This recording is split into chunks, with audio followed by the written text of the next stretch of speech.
I'm at a city park in Manistee, Michigan. And this parking lot looks like I got here just in time. Well, glad I got here early. Looks like they're getting set up to do some kind of a carnival thing, and I think parking would get pretty tough. They've got a nice parking lot here. I'm sure we'll fill up. They've got a bunch of places to do picnics, and I'm planning to walk out onto the pier to get to or near that lighthouse. Let's see if I can get there.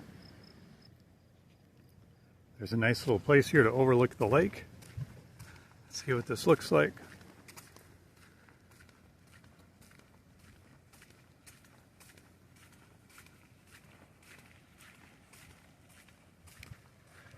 So this is a protected from the lake area. And I've been here when people are using this as a very nice beach. And there's the channel over there. There's another lighthouse out there that I don't think I'm going to get to today. We'll see what happens. But I want to get around here and get onto that pier. I came over the sand dunes, and here's another little park I didn't know existed. So it has a parking lot, a little pavilion over there, and coming around there are people in the water. And looks like here is my entrance to the pier that I want to walk out on.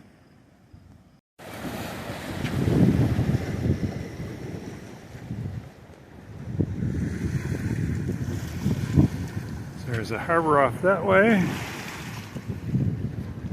And then to my left,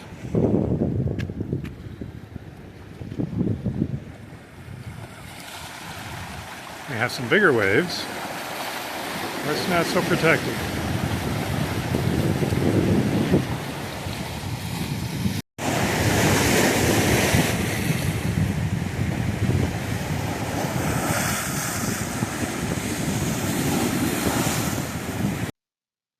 Back from walking out on the pier, I happened to notice this sign at the little city park.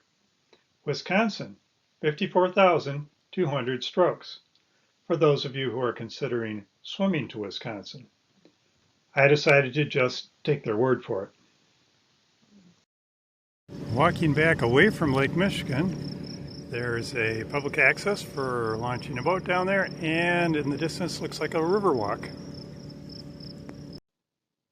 And at the entrance to the river walk, there's this sign, for those of you who are really into exploring historical things, for all sorts of historical things that you might want to go and see.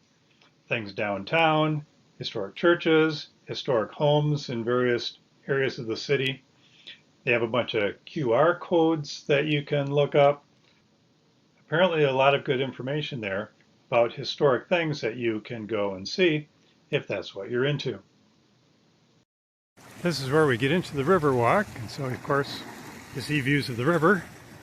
It has a nice cement path. There are benches along the way. And here's the wooden part of the walk.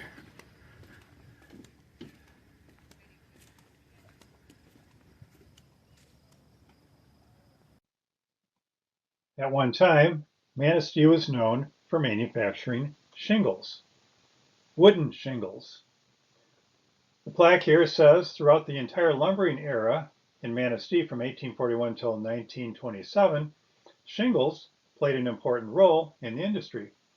The Stronach family carried shingles to Milwaukee in 1843 with a small boat to raise money for emergency food supplies after an exceptionally long winter. By 1875, shingle mills were operated in Manistee by Peters and Blacker, D.W. Lewis, G.M. Wing, and Chapin and Lewis in what were later called the palmy days when shingles were king, and the shingle weavers made money galore and spent it with a lavish hand.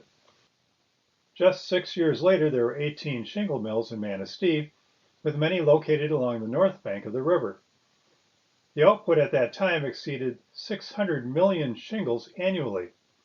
Although it is impossible to verify, this figure should have made Manistee the leading shingle manufacturing center in the world.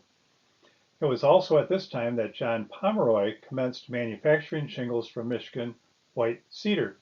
Previously, all manufactured shingles had been made from red and white pine in Michigan.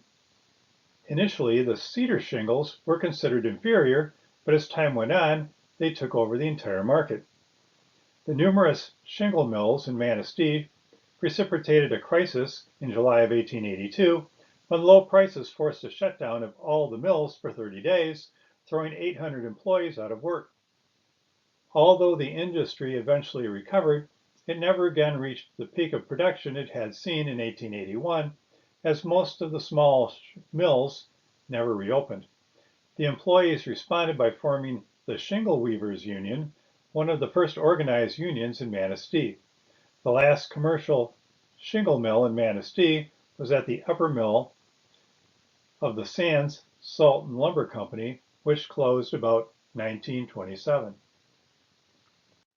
And there, across the river, is where one of the shingle mills would have been located.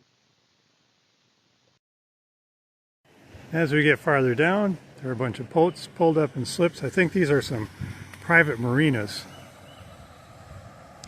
They're not really accessible easily to the public going down the Riverwalk. And then across the way, looks like some very nice places to live. And here we have the Riverside Motel up there. I wonder how they came up with that name.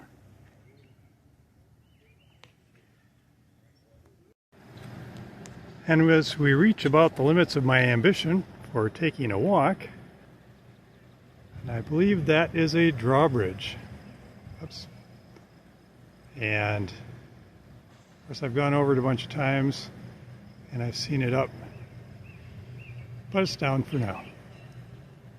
And with that, it's time to head back to the car, which is parked on the shore of Lake Michigan.